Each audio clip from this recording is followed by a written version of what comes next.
Part 2. Oh my, no, no. Oh, wait, no. Oh, sheesh.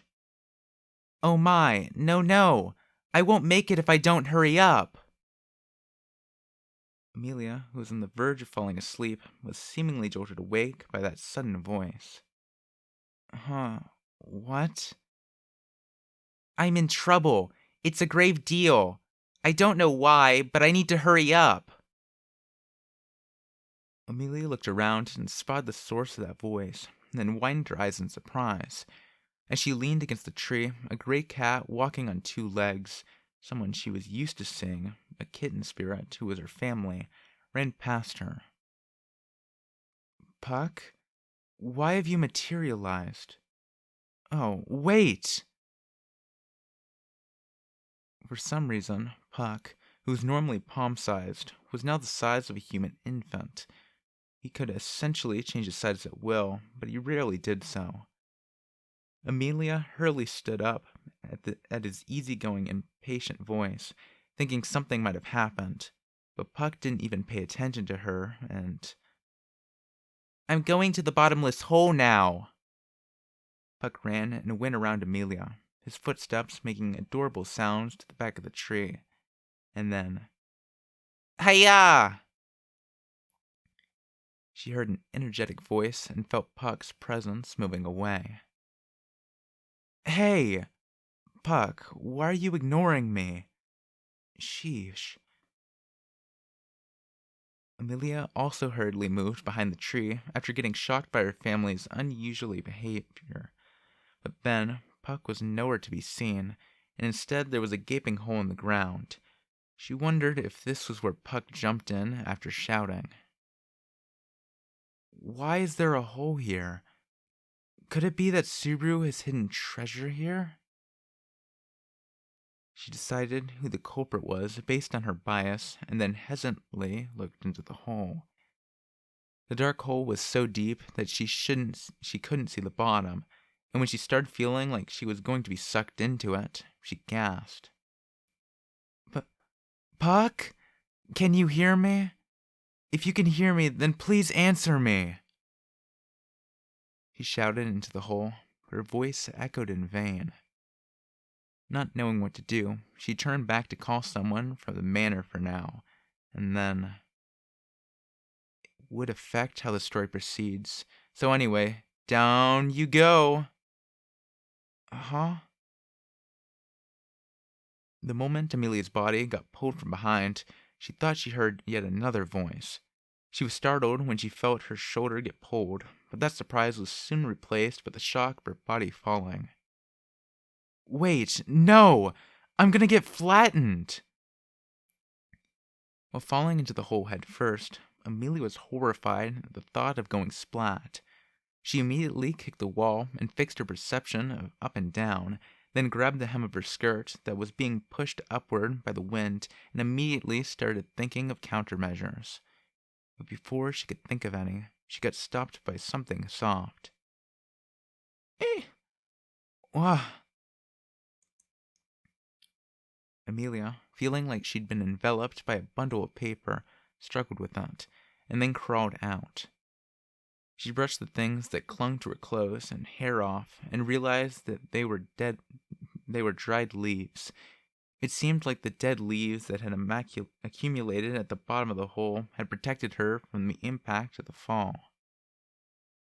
I was so surprised. Emilia was relieved, but it didn't last long, and she looked around restlessly. It looks like the inside of a hollowed-out tree. So I am inside a tree that is hundreds of years old? But then again, I fell into a hole in the ground. Oh, Puck! As she frowned at her doubt, Emilia caught sight of a kitten that was peeking at the passageway at the far end of the space. Puck jumped on the spot when Emilia spoke. Oh my! I will be late if I don't hurry. I'm in trouble, he said audaciously, after glancing repeatedly at his wrist, which had nothing on it. You don't have anything there. Stop playing weird pranks. I'm mad at you. Stop right there. As Emilia kicked back the dead leaves and started running, Puck started running away from her in a hurry. She was surprised at how fast he could run, and even though it wasn't the right situation for it, she was impressed and thought he was amazing. Puck, who was running as fast as he could, disappeared from her sight into the corridor that seemingly had no end. Even so, Emilia ran hard, somehow managing to get through the passage and jumped into a bright room. Um, what is this place? And where's Puck? Amelia silently Amelia silently gasped for breath and was stunned by the scenery that had changed again. It was a cute room filled with brightly colored things. It had flowers she hadn't seen before on the table, above the fireplace, and on the window sill. I wonder if it's someone's room. What if they get angry at me if I enter without permission? Although Amelia was in a mysterious situation, she had realistic worries. She searched around the room for Puck and its owner. However, she couldn't look around for long due to the room being on the smaller side, causing her to quickly slump her shoulders since she couldn't find Puck. That wasn't the only reason she did that either. There's a door that looks like it might lead outside, but my body is too big to fit through. Even Amelia couldn't hide her shock at that. She wasn't aware that she was much bigger than others. It was true that the girls in the manor, Rem and Beatrice, were smaller than Amelia and were cute, but... No. Even Beatrice can't walk through a door of this size. So, the person who made this must have been really careless. Amelia, who was on the verge of feeling depressed, snapped out of it with a sudden flash of thought and looked around to see if there was anything else. The only thing she found was a key and a strange medicine bottle. The key is probably the key to that poorly constructed door. And the bottle containing the medicine had a label on it which said, "To Emily with love." Anne? She recalled the only person who referred to her that way was one of Roswell's relatives and a much younger friend of hers she had briefly become acquainted with. I don't know why a gift from her is in this room. There's no way Anna Rose would do anything bad to me. Emilia believed that much right away. I'll take this. So, Amelia gulped down the potion without doubting it. After drinking it all, she noticed her carelessness. What if it was a type of medicine meant to be applied on the body? But the change that occurred immediately denied her concern. Oh, what? What?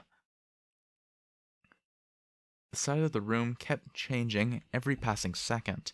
The table that had only reached her waist quickly became large enough for her to look up at. The windowsill and the vase were also miles away. No. My body has become smaller. Excuse me. Amelia immediately noticed the cause of the change and widened her eyes at the world that had become large, and she touched her body here and there and was relieved that her clothes had shrunk too. People would think that I'm weird if I walk around naked, but I can get through that door now. I knew all along that Anna Rose is amazing.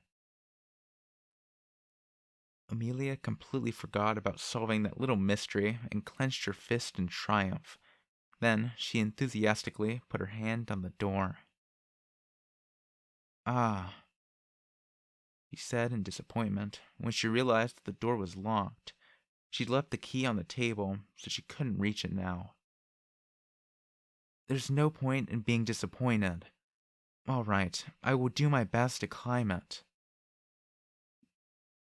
It was by Emilia's virtue that she didn't get discouraged, but she looked brave and reckless at the same time when she rolled up her sleeves to challenge the table leg. Suddenly, her amethyst eyes caught sight of something placed next to it. There was a white plate with a pastry placed gently on top of it. There was also a letter leaning gently against the plate's edge, and when she lifted it up, she saw, "For the time you get into trouble due to my lady's gift, insurance," written on it. Emilia could only think of one person that wrote in such a distinctive manner.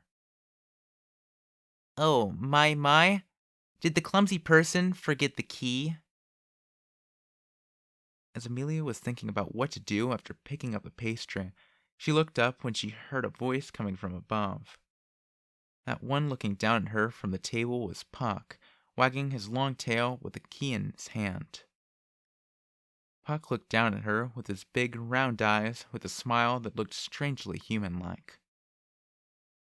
"You aren't good at all. It's basic to save before you choose between things, you know. Life isn't a sweet thing, like that pastry." "Sorry, I don't understand what you're saying, and I don't think you said anything witty." Emilia responded to Puck, who had a smug look on his face, with her usual tone. But she felt like she was having a conversation with Subaru and tilted her head. Puck is acting like Subaru today. Leaving that aside, stop playing around and give me the key. And if we don't get back to the manor soon, then everyone will get worried. You should worry about yourself rather than worrying about your... Okay, I'm gonna... You should worry about yourself rather than worrying about others. When you gaze into the abyss gazes also into you, you know. There.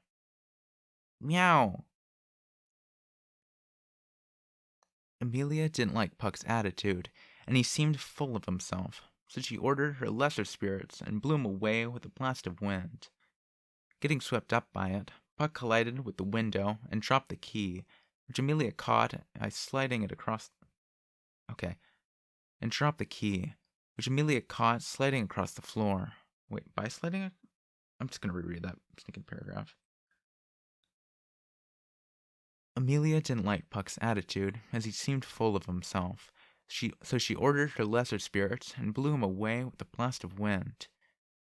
Getting swept up by it, Puck collided with the window and dropped the key, which Emilia caught by sliding across the floor. She then unlocked the door right away. "All right, Puck. Stop messing around. We're going back. Hurry up and get into your crystal." "Puck?" Emilia looked back while talking to him as if she was scolding a child, but her face turned gloomy when she realized that Puck wasn't by the window anymore. It seemed like he had gone into hiding again. "Geez, you are causing me a lot of trouble today." Emilia angrily stepped out of the door. She was welcomed by a meadow and a large forest that could be seen beyond that. Though surprised by the scenery that she had never seen before, she started walking toward the forest nonetheless. But no matter how much I walk, I can't get near the forest at all. The forest was right in front of her eyes, but no matter how hard she walked, the distance between her and the forest didn't seem to shrink. The distance she could walk was smaller now than her body had shrunk. I'm getting hungry too. Oh, wait. Emilia, who looked worried, remembered that she had wrapped up the pastry and brought it with her. The thing she took out stimulated her appetite with its sweet aroma and instantly made her its prisoner. I'll be having this, Mr. Clind. She thanked the young man who wrote the letter, who also served as Anna Rose's butler. The pastry was fluffy, as if it was freshly baked, and she couldn't help but squirm at the taste that danced on her tongue. She reluctantly ate it all in one bite. Mm-hmm. Uh-huh.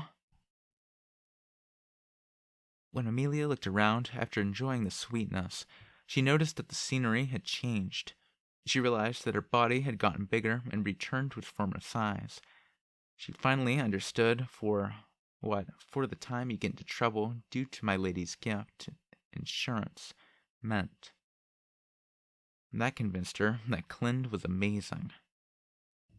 Just as I had thought, Mr. Clind is really amazing.